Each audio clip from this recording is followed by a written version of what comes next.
I mentioned Zoom several times in this small book, how, especially related to the lockdowns and how it changed also somehow our understanding of locality. And so I see one of the possible titles, we always play with the titles of our writings, exhibitions, and it's always very nice challenge. So one of the possible titles could be The Change as well. It is very much about it. And I just by chance, I got this book from Steirische Herbst today. No, I am not advertising it, but I just by chance have it on my desk, edited by Katarina Degot and David Reef. And the title is The Way Out of, and 3 points. And then recently I co-curated one exhibition titled Emergency Exit in Ljubljana. So I see, there are, from the titles you can see, where are the needs, where are the issues, the urgencies of contemporary curating. So from those titles, you can see that the change is the topic. Maybe the change is always the topic. That we have the history of art is actually the history of different changes, and the same goes for philosophy and humanity in general. But at the moment, what I think it's different. So we always try to find this specific difference between today and before. We can find many similarities, but there is always something, at least a little difference. And I think what it is today, it's really that we live in a time of different crises. We don't have time really to digest, to think through one crisis, another crisis come. And it seems that the only constant crisis at the moment is the environmental crisis. And maybe, I don't know, so I think, that there is no period without the war, actually. So there is always a war somewhere in the world. So probably the war is also kind of permanent state of our living. And then pandemic, when it happened, it was in a way something new in many terms, So we were aware that the similar situation is all around the globe. We were aware that, how connected we are, that a very small mini creature can create a global disaster, and it is possible because of the way we do the transport today, the way how we travel, the economy, all these things. So it is then important to think, how we can go out from the situation when we are occupied with this condition of crisis. How to, as the colleagues from Graz titled their exhibition, their project, The Way Out of, or Emergency. So, and then this is also related to the question of the future. So what it is there when we come out from the situation we are at the moment. So I think, we used to have the different utopian, more like a total concepts of the future, in the modernity. Sometimes I miss it because it's easier to live with this much easier idea of totality. Didn't work though, that's the thing. Yeah, so it is then the answer that the answer is exactly in the title, in Unannounced Voices, so that we have to listen different voices that are not announced in our art system, you know, they are not present and nobody talks and expect them, you know, and they just, you know, suddenly appear. And I can add also that the voices can be only human voices. We have to listen also to the voices of the nature, animals, and so on to learn. And I know, Charles, you would like if I say that we need to listen to the voices that come from the concepts beyond the modernity. You know? So it's also the question of demodernization, as you are so keen of, and you often talk about it. And it is very much about the position of the expert, non-expert, and the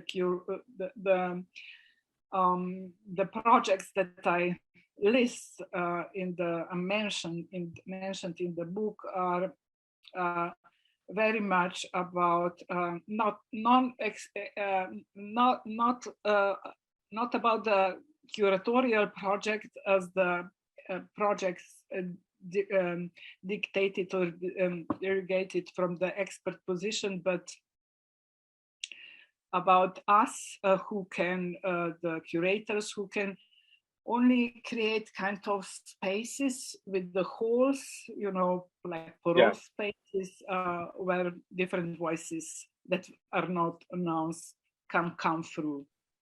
No, I think there's two things that strike me in what you said. One is a friend, Walter Mignolo, who writes a lot about decolonial thinking, talks about, you know, you rightly say that change is a constant, no, and that certainly modernity represents change. That's in a way what it brought. It brought this idea that there, you know, it was possible to move in a way that that feudalism or medievalism represented as a kind of static idea. Although we can argue how much that's modern propaganda, but nevertheless it exists as a concept. And I think that what he says, which I find very helpful, is he said we're moving from an era of changes to the change of an era.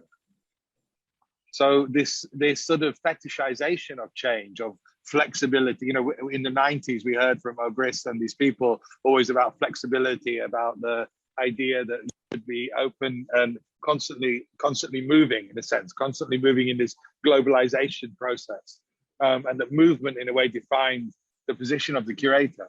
And I think I do think that Corona certainly changed that idea of moment, no, in movement.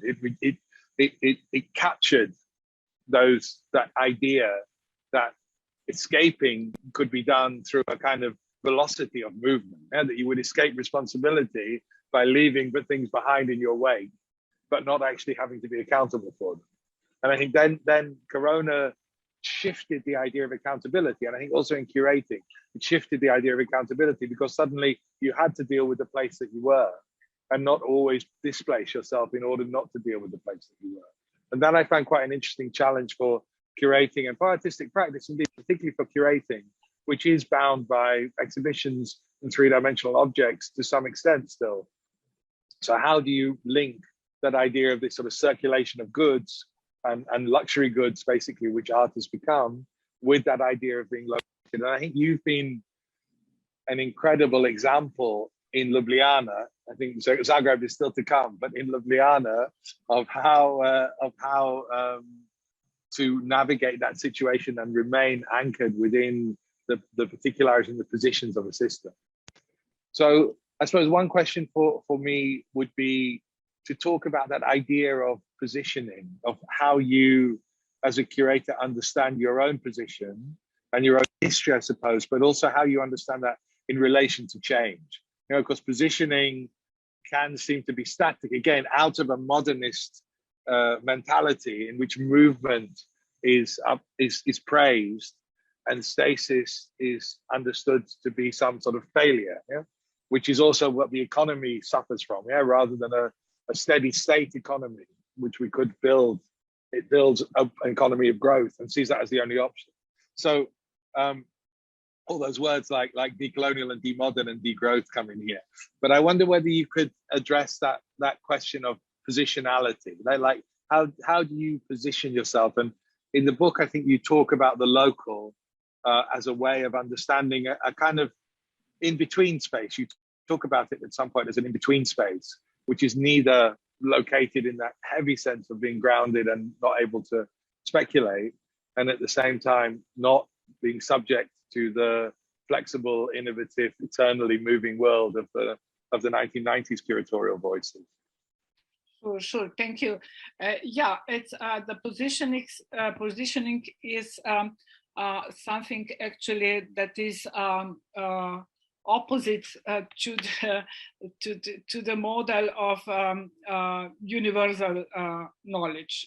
So it is very much linked to this kind of, as I mentioned it in the book, the situated.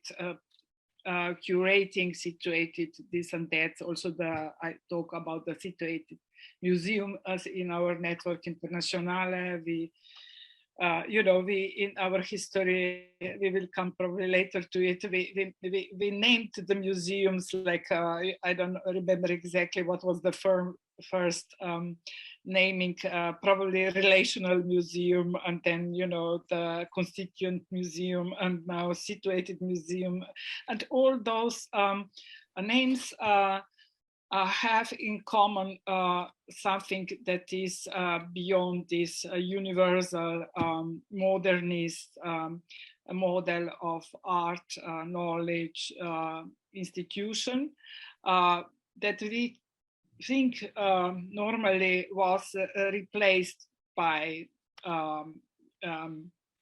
geographical concepts, the concepts of diversity that started to develop in the beginning of the 90s mostly. And then we see the main institution we sometimes call the hegemonic institution, where also I think their main narrative at the moment is based on this geographical diversity.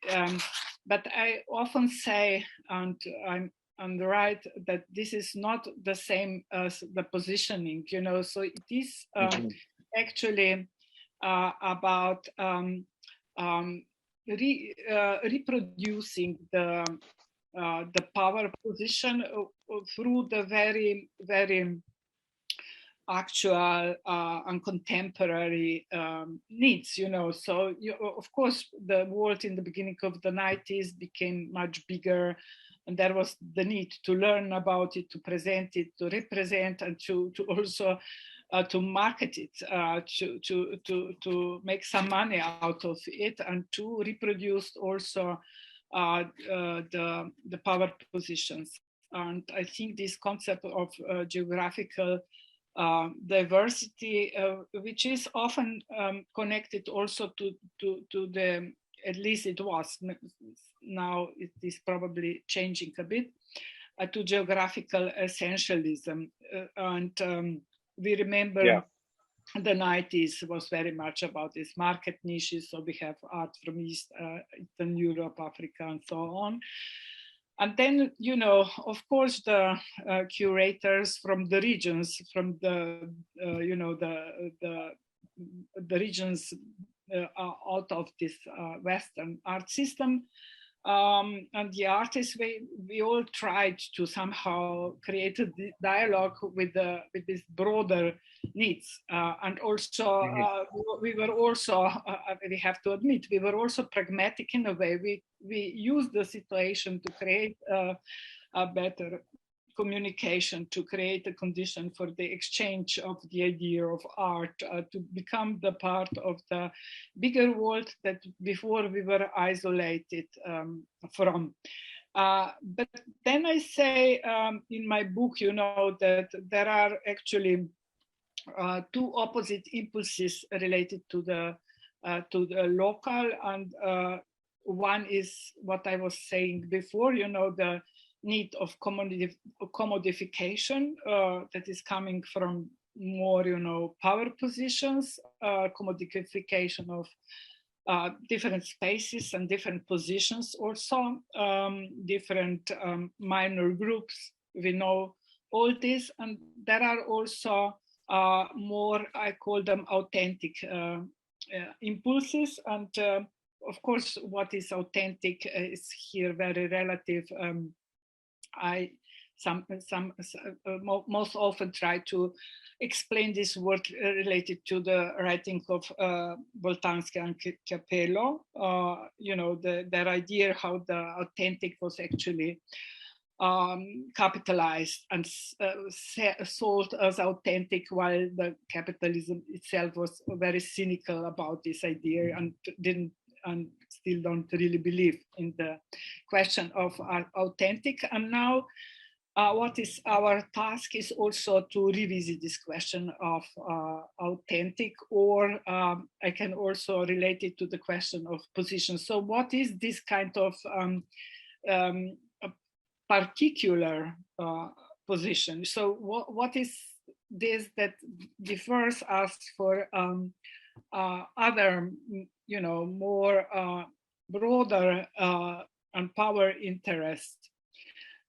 So this is the question of situated, the question how we are somewhere in our particular local or our communities or whatever context, and how we try to think our particularity beyond the concept of essential, So we don't believe anymore in any permanent fixed score of any cultural position. So and I mentioned it at different points in the book, also how Corona told us about the need to rethink the local. I think that local in many terms became again provincial, isolated. That's why there is a need actually to use another term. And this is in our case, in my case, and the case of your Charles and the colleagues from Internationale, the word situated. I think it's really fantastic, and it is, of course, it's coming from Dora Haraway. It's not our invention, from her text from '89.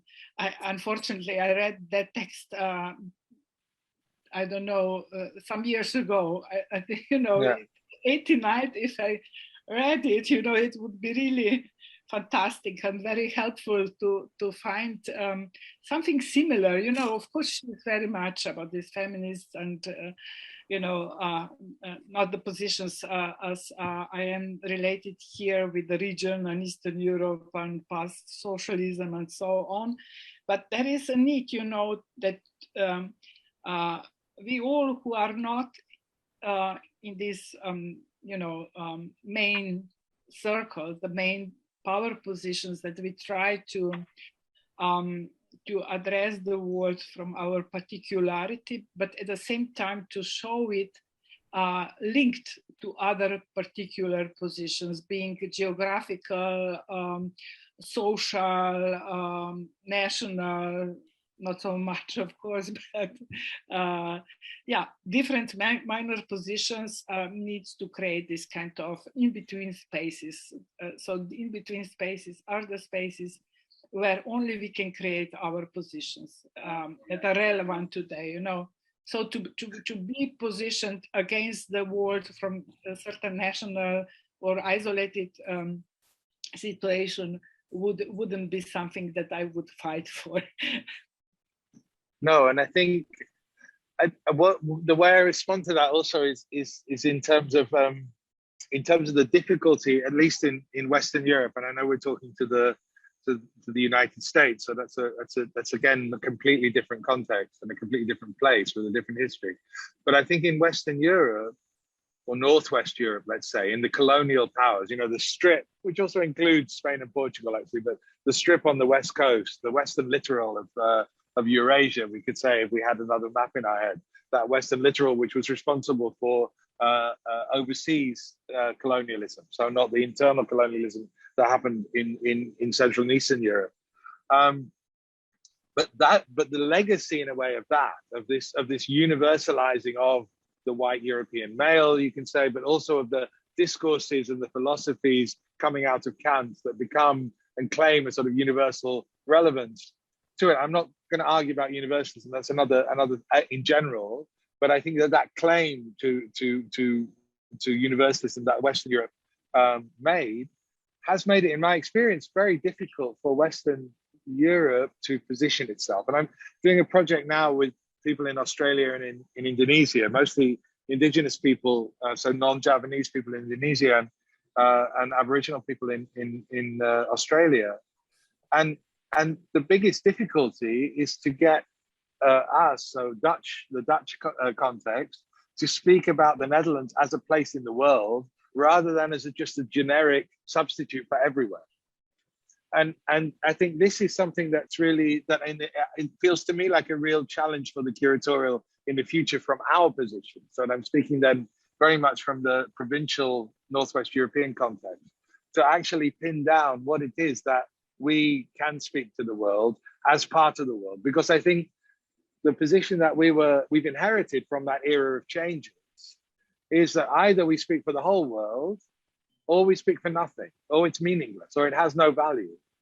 And so negotiating that shift from not being able to speak for the whole of the world, but being able to speak for where we are, while allowing all those other places, or those other wheres, or those other theirs, if you like, and here's, to be able to express themselves equally. I mean, I think we see that a little bit in the conflict in Documenta that's going on now between this assumption that European experience is universal experience. And, just this little example, the Second World War for Indonesia is about the Netherlands and Japan. And that for people in Germany is unbearable as information, cannot be borne. And so it has to be rejected, because the Second World War is about their narrative, and that needs to be imposed upon everyone. So I think that those questions are really, really interesting for me and for us to talk about. But I wanted to come back a little bit to maybe to Internationale, because you brought it up, and we could actually touch a little bit. Maybe it's interesting for people to know a little bit about that history, because I think it's not so well known outside of our own communities in a way. And of course, you started Internationale. You were the instigator of it all. And we started it many years ago with a project that was about rewriting histories in the way that we're talking about now, and trying to say that there are local stories around conceptualism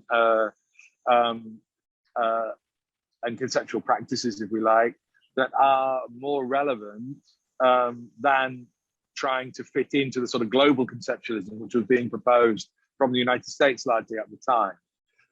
That they were more relevant to our own conditions rather than trying to measure ourselves against criteria which had been established elsewhere.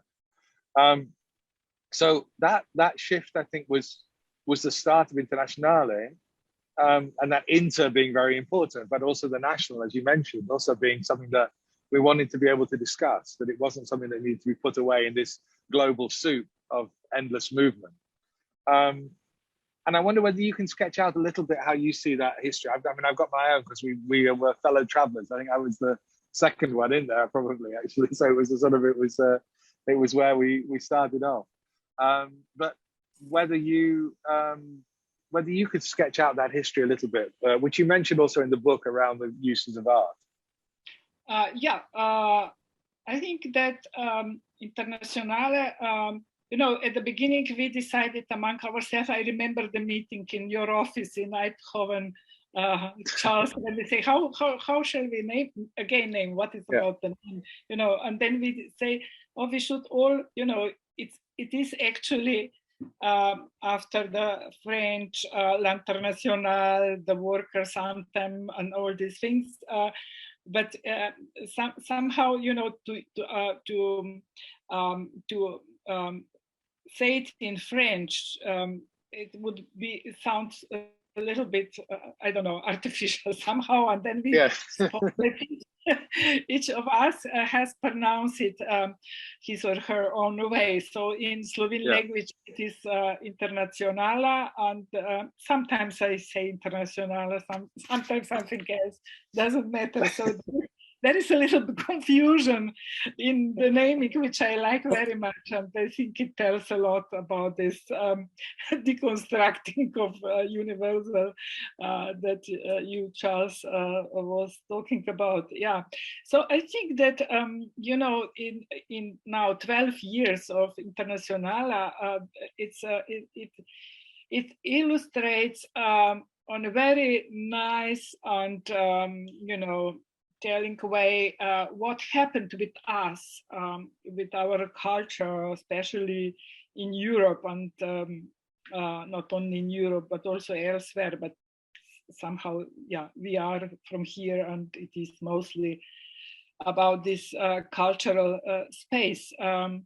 So we started with the you mentioned that it was initiated here in Ljubljana, and there was actually a strong need to in the institution that I was working in for so many years, you know, to somehow putting Eastern European art in the communication with the rest of the world. There was an idea also to compare the art from our collection on Eastern European post-war avant-gardes with, for example, Latin American art. There are many comparisons, but also with especially the like post-war avant-gardes from other contexts, specific contexts, and that's how we started. And we organized our programs in the first 2 years around idea about redefinition of history. Let's put it like that. So I think in the beginning of the last decade, the need for the different histories was still very, very strong, you know, and also the incorporation of institutional critique in our work, and you know, so everything was still very much about us, about the expert knowledge, histories, institutions, you know, more just relation between us in geographical and other terms.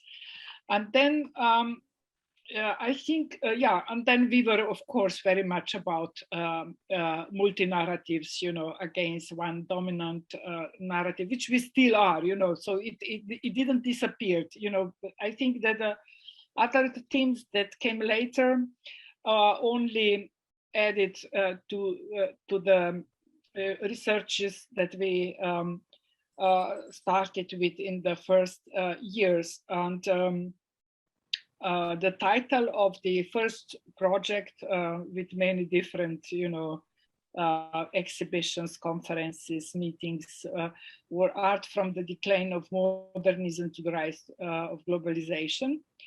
And then the second project, The Uses of Art. I mentioned especially your project in Van Abbemuseum of Arte Utile. I think it would be nice also that you say a little bit about it. I think it's still very relevant.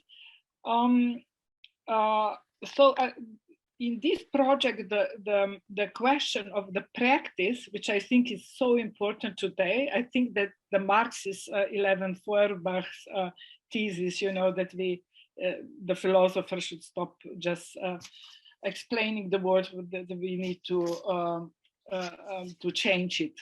All of us now, not only philosophers, you know, but this is also the question present always in the history of art, you know, the relation between art and life and all these things, which is also would be interesting to debate. What does it mean today related to the post-war this production and so on. But yeah, so I think that the change that we started this discussion with, and Charles, you mentioned Mignolo, and I think you mentioned changes of, you know, changes in plural, which is exactly, I think, what I wanted to say. It's an alternative to this kind of total idea of a future utopian, or any idea that would be covered this universal something. So this is very important then to come to the particular positions we were discussing before, and to link them to the active role of art and society. And I think that this project, your project, was very much about this active role, the use, the practice of art. And then we, in 2018, we started with our many Europes. And I think that program was already very much influenced by the refugee crisis. So in 2015 we have we still have, but we don't see it anymore. So as we saw it in the the media's moved on. Media, exactly. So so the refugee crisis actually heightened the tensions in Europe. So what was already before, of course, that there were tensions before, not only when the refugees came, but with the refugees we somehow saw them better. The tensions, the question of the European culture, how much it is still relevant to talk about the European culture. I'm listening today to the people from Ukraine who want to Ukraine want to become the member of European Union, and they often claim the European values as something very positive and something that we all need to strive for, which in a way is true, but at the same time it's also true that there is a crisis of the values, and there are also other values present in Europe today, that we need to talk seriously about it, because many people are now here from different contexts that are not so much about the values or the ideas of European culture. And it doesn't mean that European concepts are better than theirs.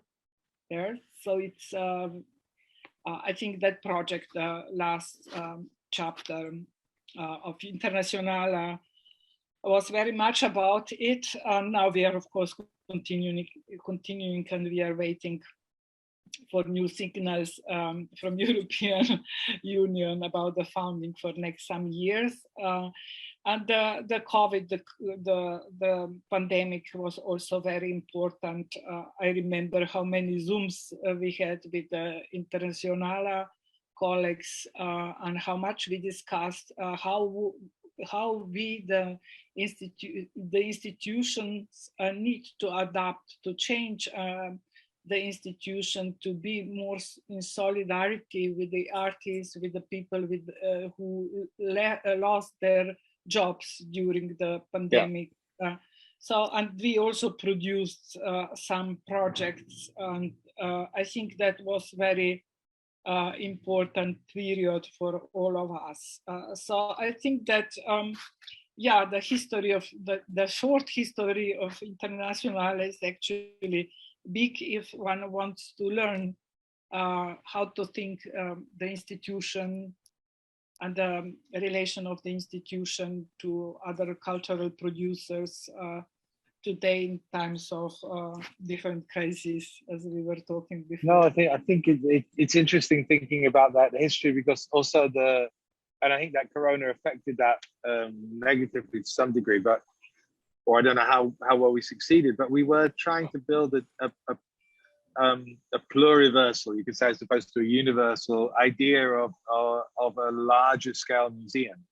So this idea that we inherit from particularly the Anglo-Saxon model, but also Centre Pompidou, is of a museum that grows by opening more and more branches, essentially, of itself, and grow. I mean, you have in New York, you have MoMA, and then they took over PS1.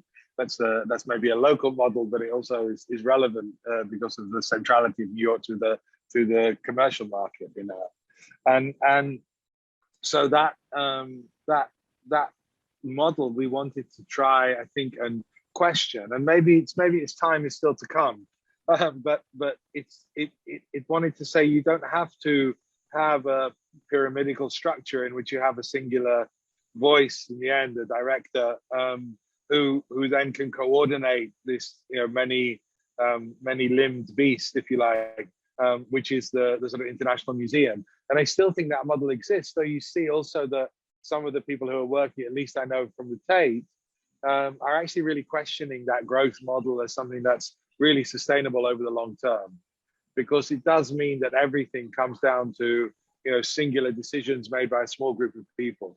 And I think it's getting a bit dark here. I might go in actually, but that process that I think we've undertaken with Internationale shows you that collectivity, let's say, that commoning, a word that you use at the end, also in relation to care, that just takes a lot longer. And again, it's a sort of argument for this idea of a stable state of an economy, and a stable state in which that care and commoning can have its time and have its rhythm, which doesn't work within the model of growth and the model of pyramidal hierarchies of command, that are the ones that we always inherit.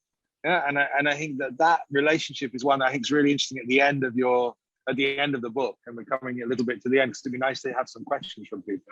So maybe you could talk a little bit about the end of the book, where you introduce the idea of care and common.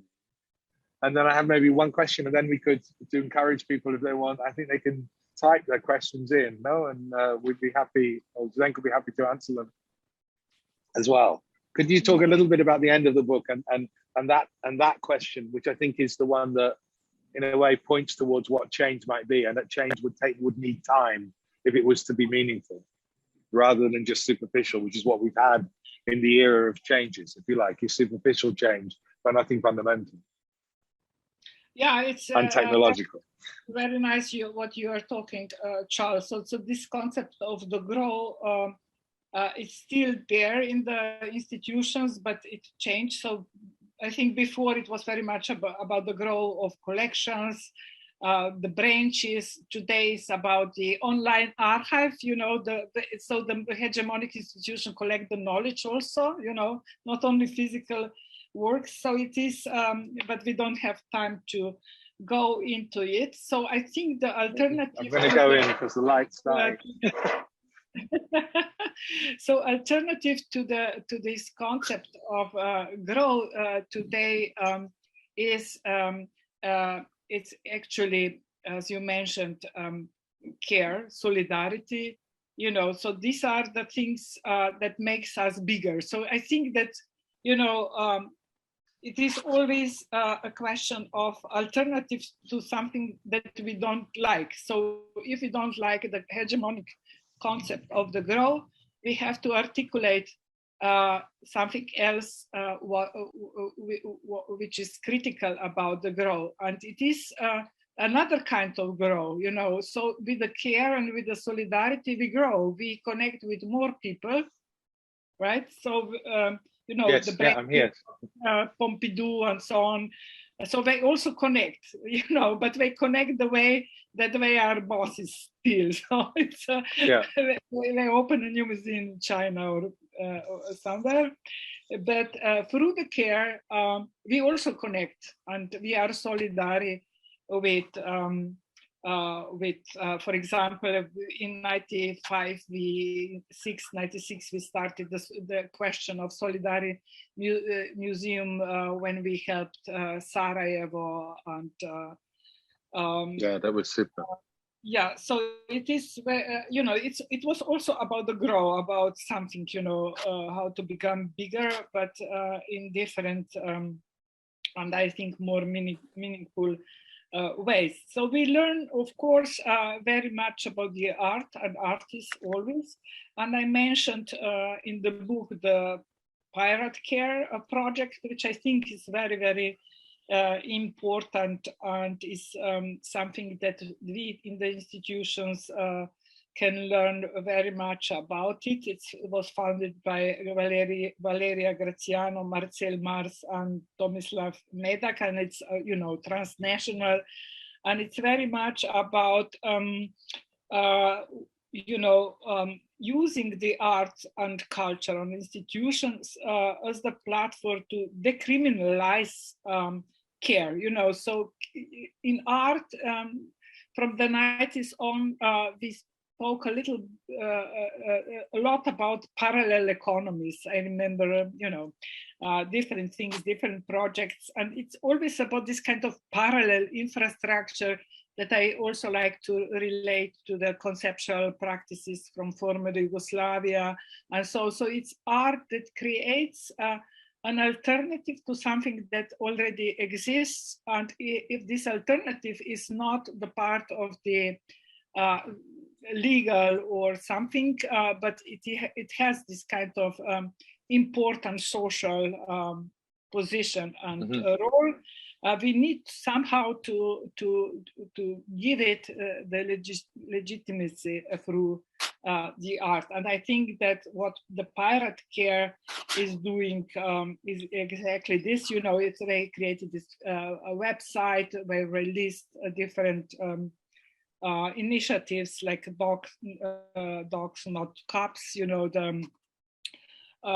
the campaign from the United States where the doctors claim to cure the patients without the documents. So this kind of, without the documents is also the condition also related to the refugees and so on, that we need to somehow, and we of course think about it through different institutional and art projects.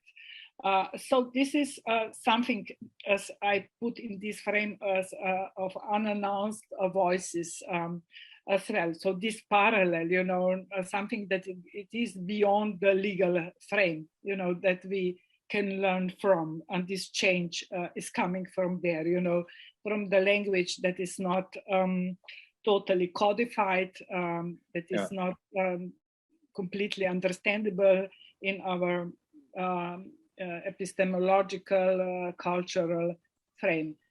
So the change, I think, we are talking now is the change that is about the condition of our time, believe the global, in the global space, locally, the time of different crises as we define them. And I think that the only curatorial approach to that is the approach that is very much about the practice as well, as we spoke about, about the I think and one thing that also stays with me when we talk about the title Unannounced Voices, and also this idea of change, I suppose, I tend to see it in terms of demodernizing as a way of thinking about change, away from those patterns, patterns of thought, the rhetoric, the ideology, and that's this emphasis that comes through the book a number of times on sound. It's about the voice, but there's also a number of times where you talk about resonance. For instance, one of the chapters is called Resonances, and I was thinking that's maybe really appropriate now. I'm also thinking about what's happening with Documenta at the moment, that this modernist obsession with the primacy of the visual in visual art, what we call Bildende Kunst in Dutch, but a lot of languages have this idea of the visual or the picture as the way that we define the practice of art museums in relationship to other kinds of practices like music and dance and performance or whatever, and that separation itself is so disabling of the kind of change, the kind of thinking that we maybe need. That when we talk about listening, then that listening, which you talked about earlier, that's why I bring it up, that listening is another faculty from the visual, and maybe the visual needs to be less significant in our discourse, because that's in a way what the market does. No, the market looks at things and says that's beautiful and it's worth a lot of money. But in a certain sense, what we're doing, I think, is trying to change the shift from that idea of visuality as the primacy in our field, but also, of course, visuality is a the primacy of the visual goes back to Christianity and to Christian hierarchies of senses and things like that. So it's all sort of connected up to the nightmares that we've had. But in a way that that structure comes over as a kind of undertone, if I can keep the musical metaphor going, an undertone in the book, that it's actually you're interested in sound and in listening and in hearing, maybe more so than in looking at the moment. It's not about sight, it's about sound. And I'm going to jump in with another sound at this moment, because we've got just about 5 minutes left. And I might add to what Charles just said, that one of the terms that Zdenka uses is in the invoiced, as opposed to the embodied, or with the embodied is the invoiced. But I wanted to open it up a little bit and invite Terry Smith in, who we've been going back and forth a bit. He has a comment relating to what he's been thinking about in the first volume in relationship to what the two of you have been talking about. Okay, thank you, Stephen. It's great to see both of you, whose work I admire hugely, because you guys are amongst the great curatorial infrastructure builders that we've been privileged to work with over the past few decades. And particularly I'm struck, just as a sort of follow-up to my book, where in the series where I tried to sketch what I call the visual arts exhibitionary complex, the one we've inherited from tradition, but also the aspects of it, the critical, questioning, open-ended aspects of it that our generation and younger generations have created over the past few decades. And it struck me in our conversation, your conversation today, incredibly strongly, that while we may have been driven many years ago by utopian impulses, that's to say the idea that there would be a shared future of some coherence and beauty. That's obviously been shot to pieces in our contemporaneity and our current conditions. So we're clearly going to inherit futures that are not just diverse, but are different and divided and so on. We can't expect that. But what I think you're suggesting, and tell me if I'm right or wrong, you're suggesting that, or in fact you've demonstrated that it's very important for curators to create the conditions for showing art that can point futures or project futures. In fact, show that art even before that art's made. In other words, create kind of curatorial contexts that invite the making of that art, rather than wait for the art to be done and then select it and put it in an exhibition. So it's a slightly more, you can do both, slightly more dynamic and anxious, but difficult relationship. Can you just comment, does that make sense in terms of what you're talking about and the projects of your Totally. It's very nice to see you, Terry, after a long time. Yeah, so it's you are very precise. I think it's very much about this relatively new role of curating. So we curators are not anymore responsible for the artworks, how to present them, but we are also responsible to create the spaces where these different voices can be placed, and not only placed, but they can resonate with other voices that come from different agents that are involved in the same play, but also the voices of the artworks. It's I didn't talk about the non-human voices, but it's something that is there in the museum, also in the buildings, in the things that has at least metaphorically a voice. And then I as Charles was saying also before, I think that the voice is the best metaphor today for the collective body. You know, it's somehow, I learned about it in times of lockdown, of course, you know, that due to the connection via Zooms and so on, but also because of other things, that the listening and you know, the voice can be in different places at the same time. So I treat the voice as a physical body, which is not only present in one space, but can be, you know, through the can be somewhere else at the same time. And this creates a nice idea of this collective body, what it is, you know. So how can we make collective body that goes beyond the space, the physical space that we are used to it. And it's also a nice tool to fight against nationalism and localism today. I think also picking up on Terry Smith's question, I think what's interesting, I think you're right in understanding that the infrastructures that we build are also kind of places where things can happen, but they're already shaped, already framed. You know, there's no such thing as autonomy. We still have in the Netherlands autonomous art as a discipline that people learn, which is a complete absurdity. You can't be given your autonomy; you have to take it. And you know, this is something that we really need to question. Political autonomy is something that might be very important and valid at the moment, but artistic autonomy is really something that's quite problematic. And so certainly I think that old modernist idea of and also the pyramid, in which in a certain sense the artist was on the top in the museum's world. You know, the artist's word was to some extent the law.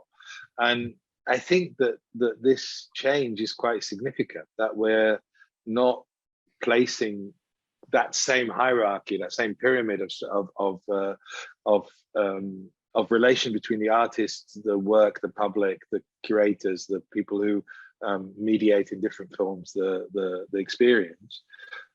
It's much more about trying to think about that holistically, in which the artist has an important role, of course, but that role is in relation. Yeah, it's in a relation between a lot of sometimes opposing or at least contradictory forces that need to be negotiated.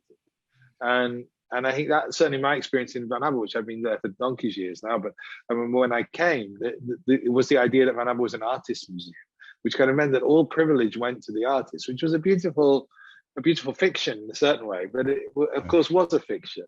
And I think we've moved away from that now. And I think that what, you know, Zdenka and own work, and also our colleagues like Manolo and others are very much rethinking that position without wanting to diminish the role of the artist. It's not about diminishing, it's about understanding the necessary interdependencies which were always there, but were kind of hidden by this idea of autonomy.